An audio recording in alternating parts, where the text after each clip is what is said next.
39% tariff. So let's get straight to that story. U.S. President Donald Trump has updated tariff rates for a swath of countries. Canada has been slapped with a 35% levy. Switzerland, as I mentioned, Switzerland's rate is now 39%. We have a $40 billion deficit with Switzerland. Gold futures in New York this morning surging to a record high after sources telling us at Bloomberg that Swiss gold bars are unexpectedly facing U.S. tariffs. Hit hard with the tariffs is the rise in U.S. stock market. So there's potentially a lose-lose scenario there. What if I promised you that the United States of America has just transformed gold into a weapon, and the shockwaves are already rocking the economy of the entire world?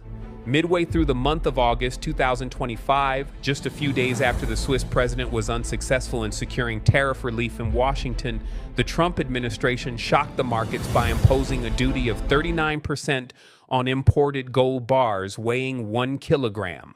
The action had a direct impact on Switzerland, which is the largest refining country in the world and processes about 2/3 of the world's gold. On August 12th, it was established that the news concerning bullion was not limited to that. It was a message sending the message that no commodity is safe from the playbook of the tariff war.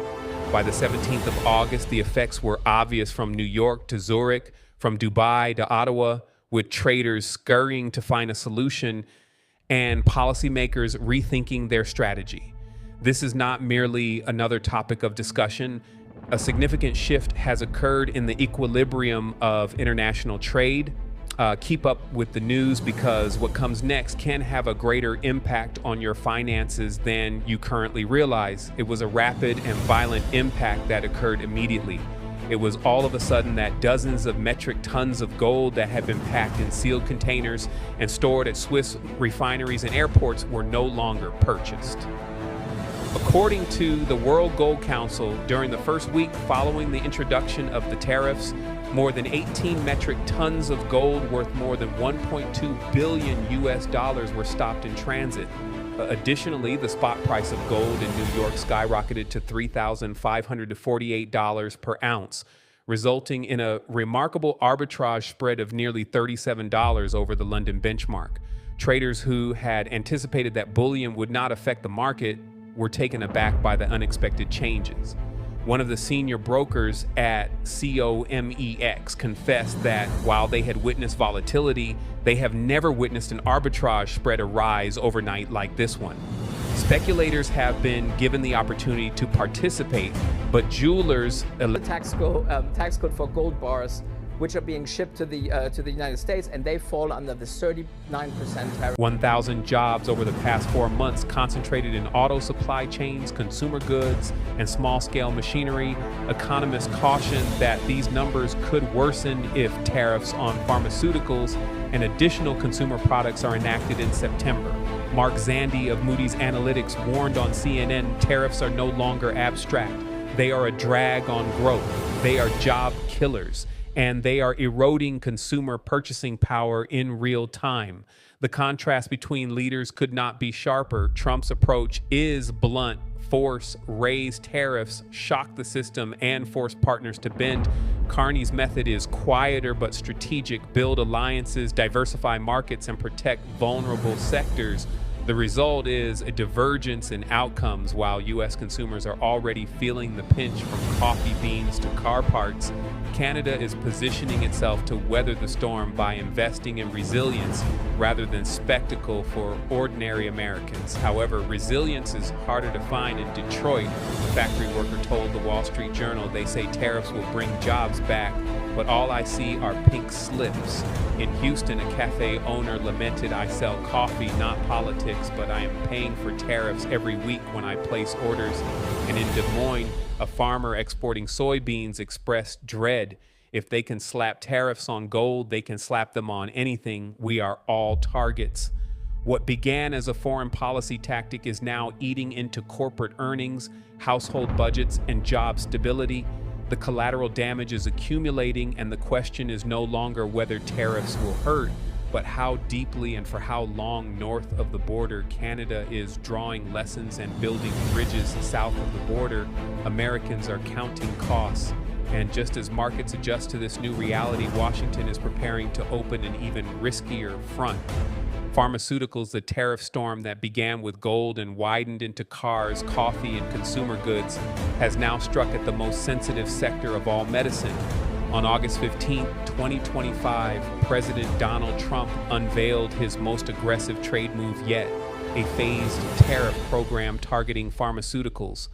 What began with a modest initial rate is set to escalate rapidly, with tariffs climbing to 150% within 18 months and potentially reaching 250% by 2027. The White House argues that this policy is designed to bring drug manufacturing back home and secure U.S. health sovereignty, but the ripple effects are already raising alarms across the globe. The scope of the move is sweeping the European Union, barely a month removed from celebrating a new framework trade deal with Washington, woke up to a 15% tariff on pharmaceutical exports to the U.S. This was not a symbolic measure. The EU supplies nearly 20% of America's branded medicines, including advanced cancer therapies and biologics. A Brussels negotiator told Politico on August 16th, if Washington violates a deal before the ink dries, then no framework can be trusted. India, one of the world's largest producers of generic drugs and active pharmaceutical ingredients, is also squarely in the crosshairs. Its continued purchases of discounted Russian oil have drawn fresh tariff threats, compounding the squeeze on its pharmaceutical exports. And then there is Canada, though not explicitly listed in the first rounds. Ottawa is deeply entangled in the pharmaceutical supply chain with the United States. Canada exports billions in generic southward while importing patented treatments in return. The Trump administration has demanded that U.S. companies adopt a most favored nation pricing rule, ensuring that Americans never pay more for a drug than consumers in any other country, adjusted for GDP. For Canada, where average drug prices run about 45 to 50% below U.S. levels. The implication is clear. Pharmaceutical firms may raise Canadian prices to keep American prices in check. That shift would ripple through provincial health budgets already stretched thin. The concern is not theoretical. In Ontario, Health Minister Sylvia Jones warned last week that new U.S. policies could add as much as 1.3 billion Canadian dollars in additional annual costs to the province's drug budget. This is not about corporate margins. It is about access for patients. She said a cancer patient in British Columbia told CBC News, I am already waiting months for new immunotherapy coverage. If prices rise further, will I even get access at all? The fear is that Canadians will become collateral damage in a trade fight that is not even directed at them. The pharmaceutical industry itself is sending mixed signals. Eli Lilly and Johnson have pledged new U.S. investments in domestic manufacturing, but industry analysts caution that such promises will not blunt the short-term pain. As Evercore ISI noted in a report released August 17th, bringing online a fully compliant U.S. pharmaceutical facility can take 3 to 5 years and billions in capital expenditure. In the meantime, costs will be borne by patients and insurers. That means American families may face higher copays, rising premiums, and shrinking formularies, exactly the opposite of what Trump's executive orders promised. SMS in both the U.S. and Canada are caught in the crossfire. A mid-sized drug distributor in Minneapolis said his firm has already renegotiated contracts twice this quarter to account for price spikes. We serve small hospitals and rural clinics. They do not have the bargaining power of big networks. If tariffs push up costs another 20%, some of them will be priced out entirely, he explained. North of the border, a Montreal-based biotech startup expressed fears that access to affordable research inputs will dry up. We depend on cross-border flows of compounds and lab reagents. If those are disrupted, clinical trials stall, innovation stalls, and patients wait longer. The global implications are equally unsettling. According to World Health Organization data, nearly 60% of the world's active pharmaceutical ingredients originate in India and China. with much of the finishing work occurring in Europe and Canada by imposing tariffs across multiple supply lines simultaneously, Washington risks disrupting not only U.S. drug access, but also availability for patients worldwide. A senior WHO official told Reuters yesterday, pharmaceutical supply chains are not like steel or lumber. A single delay can mean shortages of life-saving medications. The contradiction within Trump's policy is becoming a focal point for critics. His executive orders aim to lower U.S. drug costs, but the tariffs themselves may push them higher. According to the Kaiser Family Foundation, average American out-of-pocket prescription spending has already risen 12% since April. Health insurers are warning of double-digit premium hikes in 2026 if tariffs remain in place.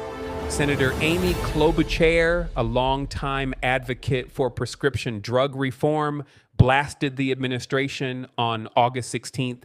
You cannot lower prices by raising costs across the entire supply chain. This is a dangerous experiment with the health of millions of Americans.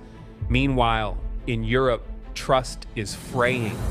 The EU's pharmaceutical tariff came only weeks after a high-profile handshake deal with Trump that promised tariff stability in exchange for massive energy purchases. European officials now openly question whether that framework has any credibility left. Retaliatory tariffs have been postponed by 6 months. But Brussels insiders say the pressure to act is mounting. If the U.S. can break its word on medicine, what cannot it break? Asked one EU parliamentarian, for ordinary Americans, the consequences are starting to materialize in everyday life. A diabetic patient in Ohio told ABC News she saw her monthly insulin cost rise from $130 to $165 in July in Florida. A retiree said her arthritis medication jumped by $50 per refill. In California, a pharmacist reported that customers are increasingly rationing prescriptions. People are cutting pills, skipping doses. It is heartbreaking. These stories mirror what economists predicted. Tariffs on essential. Like medicine hit hardest not at the negotiating table, but at the kitchen table. Even within the U.S. business community, skepticism is growing. The Chamber of Commerce issued a statement August 17th, urging the administration to reconsider, warning that pharmaceutical tariffs could cost up to 90,000 U.S. jobs over the next 2 years as companies restructure supply chains. The Pharmaceutical Research and Manufacturers of America echoed the concern, cautioning that reshoring under duress could backfire by discouraging R&D investment and slowing innovation. Yet the White House remains defiant. Trump insists that the pain is temporary and necessary, promising that within 2 years, America will no longer depend on foreign medicine. But critics argue that the timeline is unrealistic. Building facilities, securing FDA approvals, and training specialized workforces are processes measured in years, not months.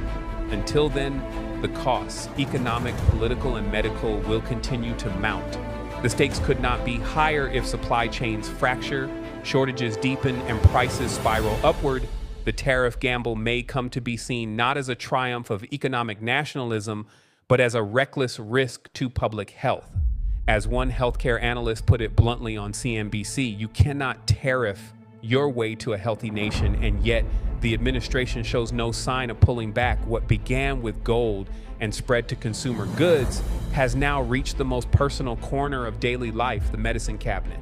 But in Washington, whispers are growing louder. The next target could be agriculture subsidies and food imports. If that fight begins, the tariff war will not just shake markets or industries, it will hit every American at the dinner table.